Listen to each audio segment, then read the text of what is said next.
across to Arun Dalmia, the Secretary of the NSEL Forum. Mr. Dalmia, this is the third arrest in the NSEL matter. Some would say this is the big one because it's the former CEO of the NSEL, Anjani Sinha, who has been arrested.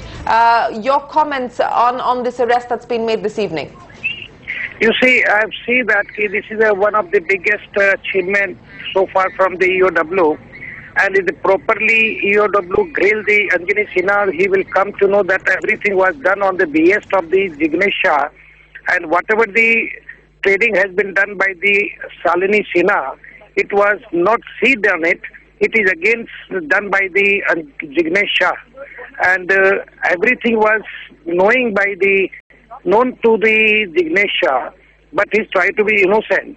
Now the proper things will be come out after the grilling of the Anjani Sinha, and he will definitely come out one.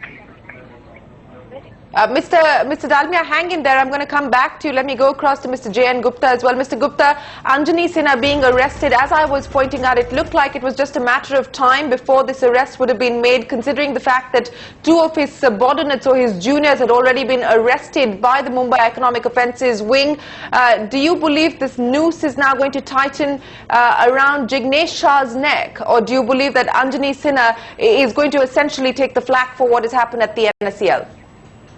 See, it's a very, very difficult question to answer for the simple reason because at present what has happened, Mr. Sinha has taken all the flak onto himself. Now it is the investigation will carry out because in my opinion it is not possible that such a massive thing could have happened without the knowledge of the responsibility of the board. And everything, even the balance sheet, annual account and all the products were approved by the board. So going by the corporate principle, it cannot be individual responsibility. If they may not be responsible for the collusion, but they have certainly been responsible for mismanagement. So you have to see whether there will be criminal case or civil case. But in my opinion, it is not possible that Mr. Sinha could have done everything on his own.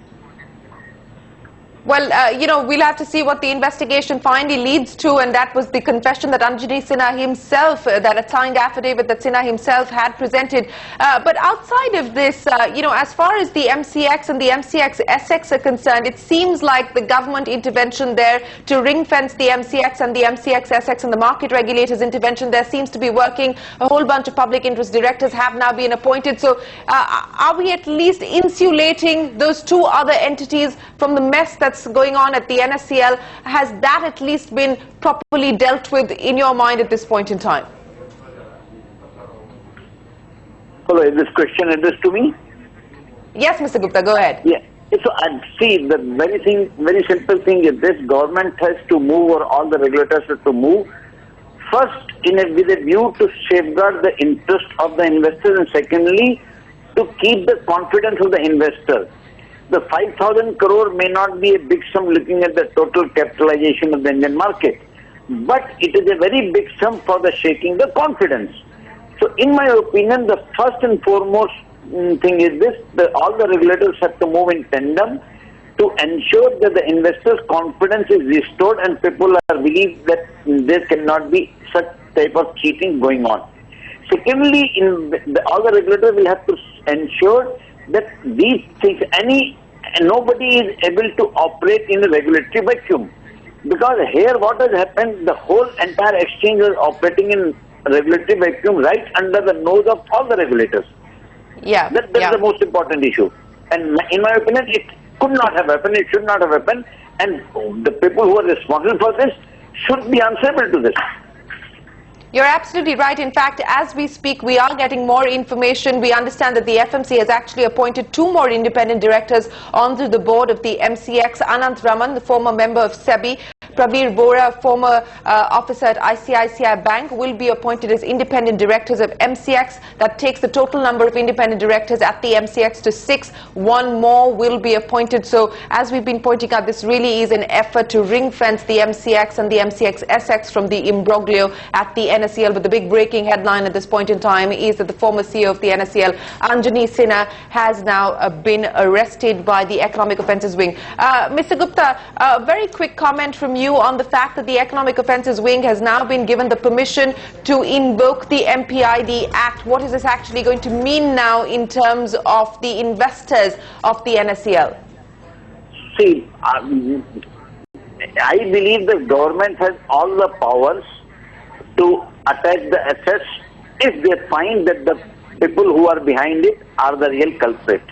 If they come to this conclusion, they can impound the asset, and if they feel that they can disgorge the amount and return to the shareholders or return to the investors, it will be very good for the investors.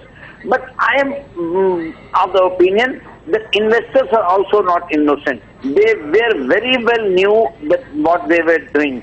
It cannot be said that they were duped, because how can an investor participate in a commodity business with a guaranteed return? Who gives you a guaranteed return? And that is where I feel that investors were always knowing what was wrong in the exchange.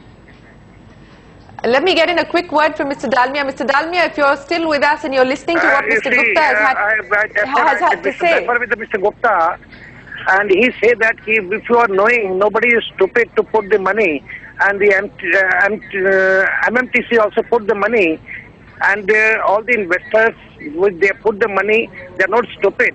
They have been assured by the NSEL, they have been assured by the advertisement, by the FMC is regulated and everything. That is why they have put the MPID rules will be definitely the people who has benefited with this, plus FTCS and everything will be confiscated by the state government. So you're feeling a little more confident today that you are perhaps closer to getting some of your money back? We are confident on the Maharashtra government, the way they are working and the EOW is working. Definitely they are reaching to the pinpoint, and definitely some money will definitely come out. And everything was with the collusion of Mr. Jignesh Shah, and he was the mastermind behind the entire scam. All these Anjani Sinha and everybody just a puppet.